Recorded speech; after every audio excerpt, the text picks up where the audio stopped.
Hello बच्चों, स्वागत है आपका अपने चैनल SRS लर्निंग में। बच्चों ये आपकी 9th क्लास की वर्कशीट है, ठीक है। और ये इसमें जो हमारा चैप्टर है दो बैलों की कथा चल रही है।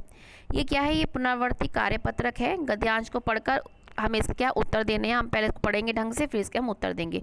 उत्तर आपके मैंने एक लिख रखे हैं, तो आपको टेंशन लेने की या वो सोचने की ज़रूरत नहीं है, ठीक है। क्या है? आज दोनों के सामने फिर वही सूखा भूसा लाया गया। मतलब किसके बारे में बात कर रखे हैं? दो बैलों को बारे में कह रहा है कि आज दोनों का मतलब क्या है? बैलों को क्या है? फिर से क्या है? वही सूखा भूसा दिया है, खाने में दिया गया। दोनों चुपचाप खड़े रहे। वो बेचारे क्या, दोनों चुपचाप खड़े रहे। घर के लोग भोजन करने लगे और घर के जो है लोग जो है भोजन करने लगे। उनको क्या दिया गया है? सूखा भूसा। उस वक्त छोटी सी लड़की दो रोटियां लिए निकली और दोनों के मुंह में देकर चली गई, ठीक है। तो जो छोटी सी लड़की थी वो क्या थी? छोटी सी लड़की को उनसे जो बैल था उनसे प्यार हो गया था, उनके प्रति वो सहानुभूति रखती थी। और क्या है? वो दो रोटी लाई और उन दोनों के मुंह में क्या है? रख देकर चली गई। उस एक रोटी से उनकी भूख तो क्या शांत होती, पर दोनों के हृदय को मानो भोजन मिल गया हो। मतलब क्या है? मतलब उस एक रोटी से किसी का के पेट क्या भरेगा, लेकिन क्या था? उसके बच्ची के जो था प्रेम से और वो उसके प्रति मतलब उस लगाव से क्या है उनके मानो मतलब भूख उनकी शांत हो गई हो।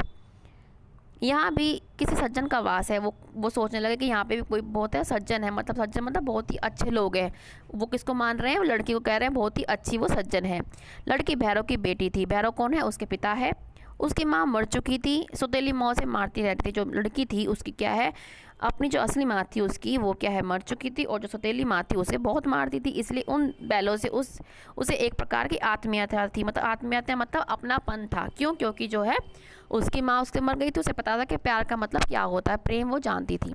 तो हमने क्या है बच्चों, ये हमने पूरा जो गद्यांश है पढ़ लिया है और इसको समझ लिया है। अब हम इसके क्वेश्चन आंसर करेंगे। क्या कि दोनों बैलों को कैसा भोजन दिया गया? तो क्या लिखेंगे हम कि दोनों बैलों को फिर से क्या है, वही सूखा भोजन दिया गया। हम यहाँ से लिख लेंगे क्या कि दोनों बैलों को फिर वही सूखा भूसा दिया गया, ठीक है। ये हमारा फर्स्ट क्वेश्चन हो गया। नेक्स्ट क्वेश्चन क्या है हमारा कि बैलों को रोटी किसने खिलाई? तो बैलों को रोटी किसने खिलाई थी? दोनों बैलों को रोटी एक छोटी सी क्या है, लड़की ने खिलाई थी, ठीक है। यहाँ से आप देख के लिख लेना।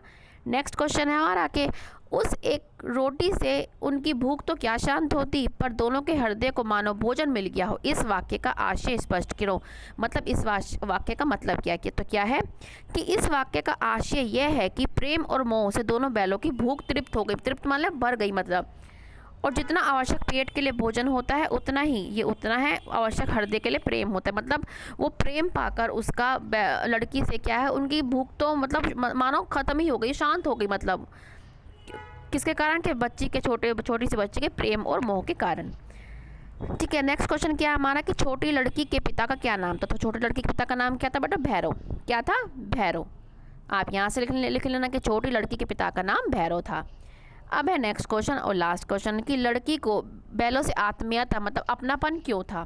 तो हम यहाँ से देख के लिख लेंगे क्या कि छोटी लड़की को बैलों से आत्मीयता मतलब अपनापन इसलिए था। आत्मीयता मतलब होता है अपनापन। जैसे हम सोचते ना कि उसके बारे में हम अपना ही ज़्यादा समझने लगते, वैसा इसलिए थी क्योंकि लड़की की माँ मर चुकी थी और सौतेली माँ उसे मारती रहती थी और वो प्रेम का महत्व समझती थी। मतलब वो क्या है, उन दोनों के प्रेम का जो है महत्व जो है वो समझ रही थी। इसी कारण क्या है, छोटी सी लड़की को बैलों से आत्मीयता थी। बच्चों ये सारे क्वेश्चन आपके लिखे हुए हैं। तो ये बच्चों आप हमारी छोटी सी आज की वर्कशीट है। अगर अच्छी लगी तो बच्चे हमारा चैनल सब्सक्राइब जरूर कीजिएगा और वीडियो को लाइक करके भी आप बता सकते हैं कि आपको वीडियो अच्छा लगा कि नहीं लगा, ठीक है बच्चों। अब हम मिलते हैं आगे की वर्कशीट के साथ। और बच्चों आपका बहुत बहुत थैंक यू, बहुत बहुत धन्यवाद कि आप हमारी वीडियोस देख रहे हैं और उसको सराह रहे हैं। इसके लिए बहुत तहे दिल से शुक्रिया। अब मिलते हैं बच्चों आगे की वर्कशीट के साथ। बाय बच्चों, हमेशा खुश रहिए और कोविड-19 से बच के रहिए। हमेशा क्या है, जब भी कहीं जाए मास्क का उपयोग करें, ठीक है बच्चों, इस्तेमाल करें और 2 गज दूरी का ध्यान रखिए। बाय बच्चों।